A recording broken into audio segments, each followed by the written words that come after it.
Welcome to Real World NP's Clinical Pearls, where we take gems from full-length episodes and break them into quick, digestible insights. I'm Liz Rohr, family nurse practitioner, and my pronouns are they, she. Real World NP is a continuing education company for nurse practitioners in primary care, especially new nurse practitioners navigating the role transition from RN to NP. Whether you're on your commute between patients or prepping for an exam, these bite-sized takeaways can help you build confidence in your practice. Let's dive in.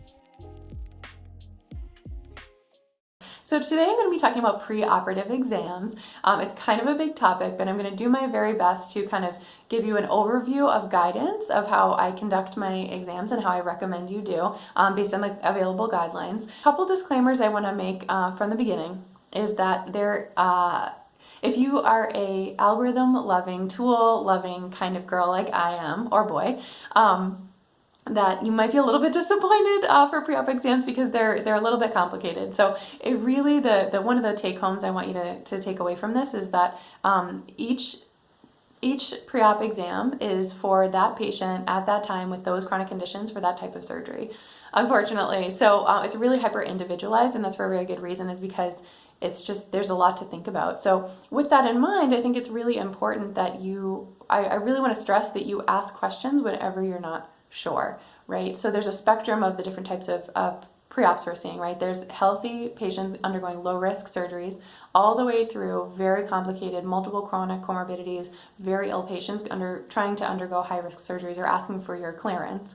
And so I'm going to be talking a little bit more towards the kind of second one I mentioned, just because that's kind of come up as a question a lot. But one other kind of like disclaimer I want to add is that I'm a family nurse practitioner and I've been doing this for 4 years. However, the patients that I'm seeing are generally on the healthier side, or are having lower risk surgeries if they have some chronic comorbidities. So I think that's actually a benefit for making this video, though, because if I were to switch over to that type of practice in internal medicine, doing those kind of higher risk patients, this is what I would do. So just one other thing to say before we start is that you kind of want to have a discussion with your supervisor. I'm going to be going over kind of like the steps that I recommend that I would take if I was kind of transitioning into that practice of a more intense internal medicine position. In terms of doing, I mean, my job is intense, but it's just not doing that intense skill. This is kind of like the approach that I would take, but I would also present this to my collaborating physician and my supervisor and talk about here's my approach, and is this something that you recommend? Do you have other protocols in the clinic? Do you have other forms that patients fill out, like things like that? Just having that kind of discussion first. Now that those disclaimers are all out of the way, actually this is one more kind of disclaimer, is that people talk about pre-op clearance. It's not clearance. Don't say clearance. I don't say clearance anymore. It's really like you can never erase the risk somebody has of having a surgery, but what you're doing is you're optimizing the surgery optimizing their health so that the surgery is as low risk as possible. And you're talking about the risks and benefits and alternatives, and deciding if the risks outweigh the benefits, right? Because there is always the option of not clearing somebody, right? Or not recommending them to have surgery, but optimizing is the kind of buzzword to use in perioperative medicine, it sounds like. So I first kind of start my assessment with this, is it a low risk surgery, moderate, or high risk surgery? And that kind of frames the workup and the history questions and all the stuff that I'm doing, right? So a low risk surgery, for example, is like a cataract surgery. Not a whole lot that you have to do to kind of clear them for surgery, right? To optimize them for surgery, because the biggest risk for complication is for having an uncontrolled high blood pressure. Whereas, if you have some sort of GI surgery or brain surgery, things like that, those have different risks, right? And so the risk is based on how long the surgery is, how much blood loss there is, and the fluid shifts. And unfortunately, there's no comprehensive list that I've found. I've found a pretty solid one. And actually, I should have mentioned that I have a handout down below this video, kind of with a cheat sheet of the information I'm going to be giving you in this video. So talking about the risk and the risks of the different types of surgeries is on there. If you find that there's a surgery that's not listed, this is, again, if I was in your shoes, I would discuss with one of my collaborating providers, and I would say, are you familiar with the surgery, how long it is, how involved it is, and would you assess it to be a low, moderate, or high risk? And again, I kind of also, like as another kind of direction pointer, you can kind of search and see if there's specific information for the evaluation, pre-op evaluation for cataract surgery, for example, or pre-op evaluation for cholecystectomy or something like that.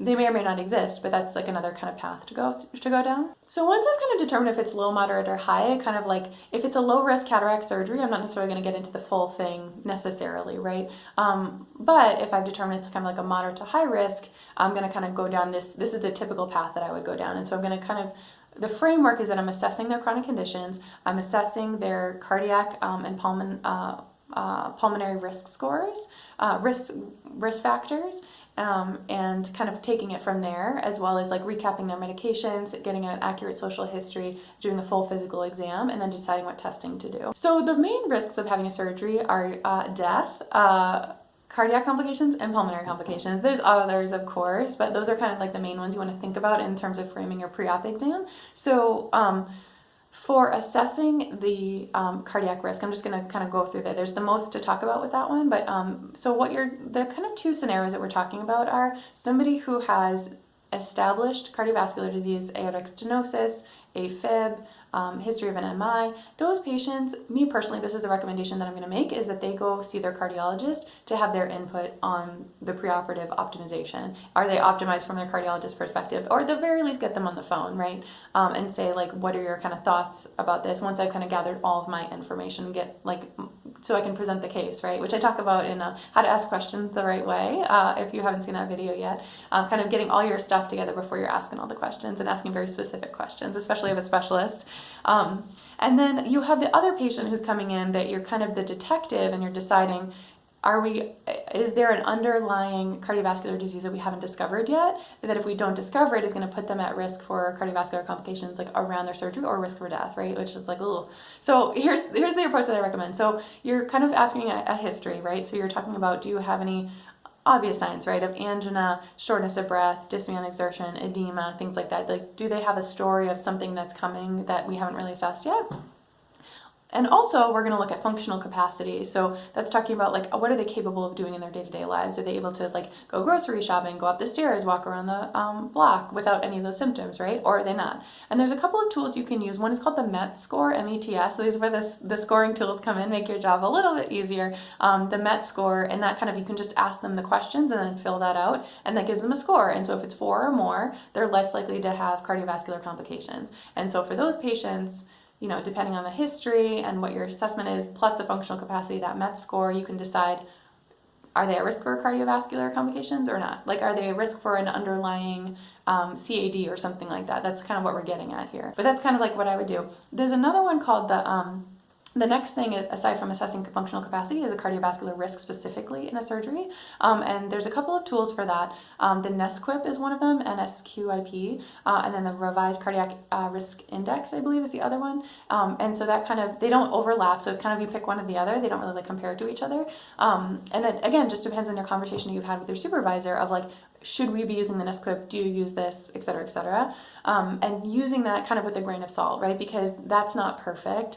I mean, the METS isn't perfect either, but the NSQIP, again, which is like a tool where you input the type of surgery they have, their age, their risk factors, the medications, like things like that. It's a whole online thing. Again, it's in that handout, and you can kind of use that to inform your clinical judgment. And I think the main drawback for that is they don't have every surgery, and it's not perfect, right?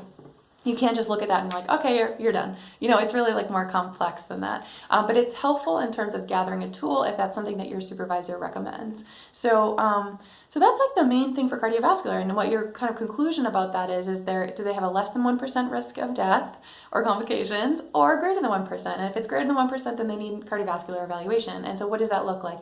Personally, I really recommend you send them to cardiology, because it's one thing to know to order a stress test, but it's another thing to be able to order the correct one and interpret it correctly, and then to follow up and decide whether you need more testing because it's a false negative or something like that. You know, it's just, I mean, not that you can do it if you want to, but never feel yourself pressured to do so, because I feel like I just hear that, and this is maybe a soapbox moment, but I just feel like I hear from so many new grads who put that pressure on themselves of like, I have to know it. I know to order stress tests, I'm going to do it. But then again, like, you have to just be really careful with the things that you get back, and like maybe there's another test that they would recommend instead, you know.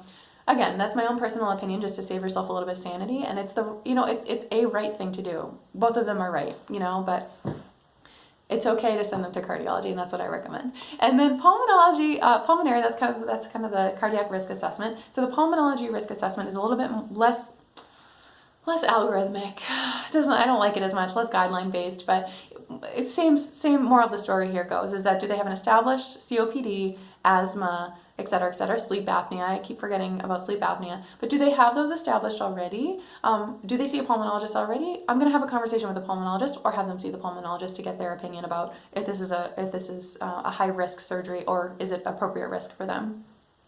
Otherwise, are you assessing somebody who has an underlying lung disease that hasn't been uncovered yet? So do they have some risk factors for sleep apnea? There's that stop bang scoring, which again, I'll put in the handout, which you can kind of like guide and see if you have sleep apnea. Not necessarily that's going to bar you from having surgery, but it's just another factor to think about.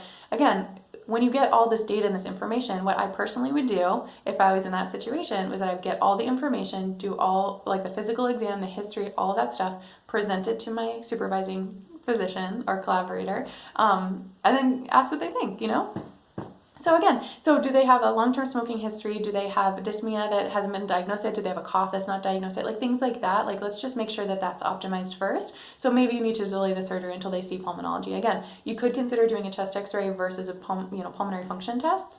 But again, do you feel confident with your PFT interpretation? I'm just going to be real right now that I don't feel that confident with PFTs. It's something that I'm working on. But again, I'm not a pulmonologist in terms of like, there are certain things that I understand about it, right? But like, do I feel confident differentiating between COPD versus interstitial lung disease versus like other things that are going on, right? It's not just as simple as asthma and COPD. It's just not. That's why there's pulmonary as a specialist. So anyway, I'm being on a soapbox, but it's for your benefit because I don't want you to feel that pressure of having to do all the things and be all the things at all at once. Because I hear that over and over again, and I felt that myself too. So cardiac risk, so low, medium, or high risk, cardiac risk assessment, pulmonology risk assessment, there's no tools that I'm aware of, deciding what testing they need to do, if they need to do anything. And then the next thing is like, once you've kind of like met those things, is thinking about like, what are their chronic conditions, right? So you're kind of optimizing those, right? So they have diabetes. I'm just doing a recap in the history of like, diabetes A1C in October 2019 was 6.8. They take metformin twice a day. Blood sugars have been this and this, nothing less than 70, greater than 300. Here are the symptoms. They are asymptomatic. Same thing for hypertension. Just like a recap of like their chronic conditions, and you don't necessarily have to do like the full laundry list. I mean, it really depends. Again, conversation with their supervisor. But if they've got like 7 chronic conditions, if you can do your best to do a very quick recap of all that stuff, like that can be really helpful for the surgeon and the medical team that's taking care of them, because they don't know the baseline like you do, right?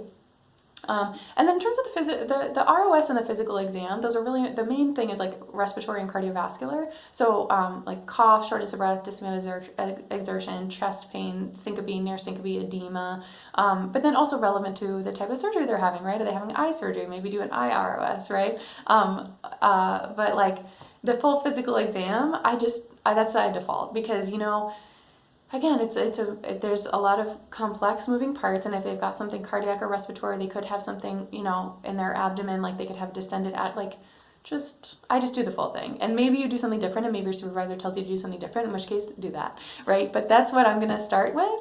I'm going to get all that information, do my exam, present it. The other history questions you want to think about are really good social history. So are they drinking alcohol? How much? How often? Things like that, because they could go into alcohol withdrawal. Like that's pretty serious. How much do they smoke? Again, like nicotine withdrawal, things like that. And then do they have any history of like malignant hyperthermia? Having had surgery before? Have they ever had surgery before? And then the medications, like what are they taking for meds?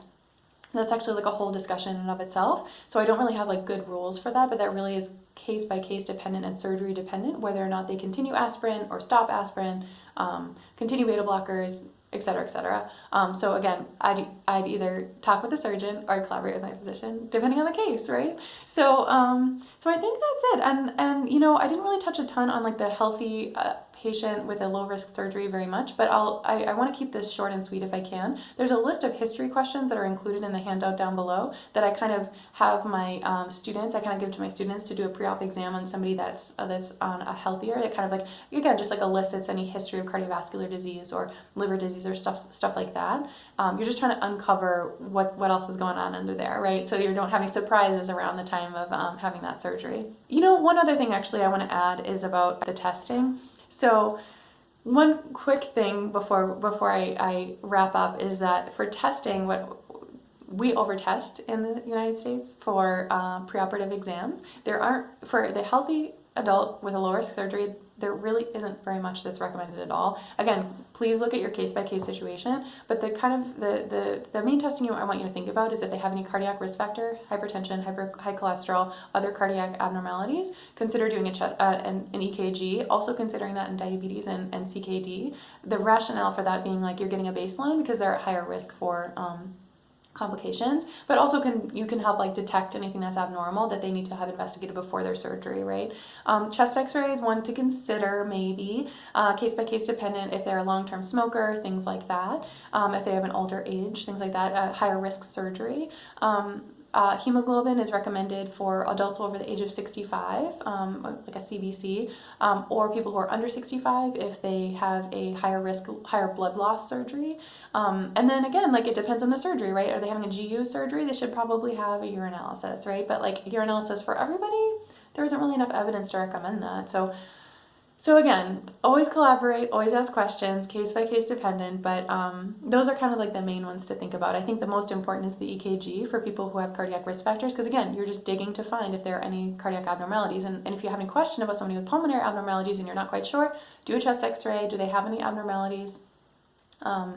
Feel free to send them to Palm. So that's it. I'm sorry that was so much information. I tried to keep it as short and sweet as possible. Hopefully it was more helpful than it was confusing. And I hope that there were some helpful tips you can take away into your practice, because again, it's such case by case dependent that you just have to be as careful as you can and then just ask for help when you need it. And just don't push yourself too hard, because it's okay to ask for help and it's okay to refer out when you need to. And I say this a lot, but I just got to keep saying it because I keep hearing it over and over again. So I hope that makes you feel a little bit better. Definitely leave a comment below. If this video was helpful, I'd love to hear from you. Also, if you have a difference of opinion about what testing we should be doing, definitely let me know. Maybe that's a little controversial. Hopefully it's not.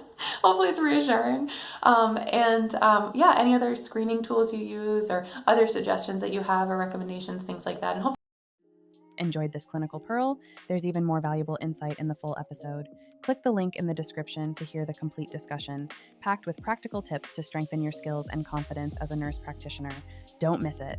And if you found this helpful, be sure to like, subscribe, and share with your fellow NPs so we can keep learning together.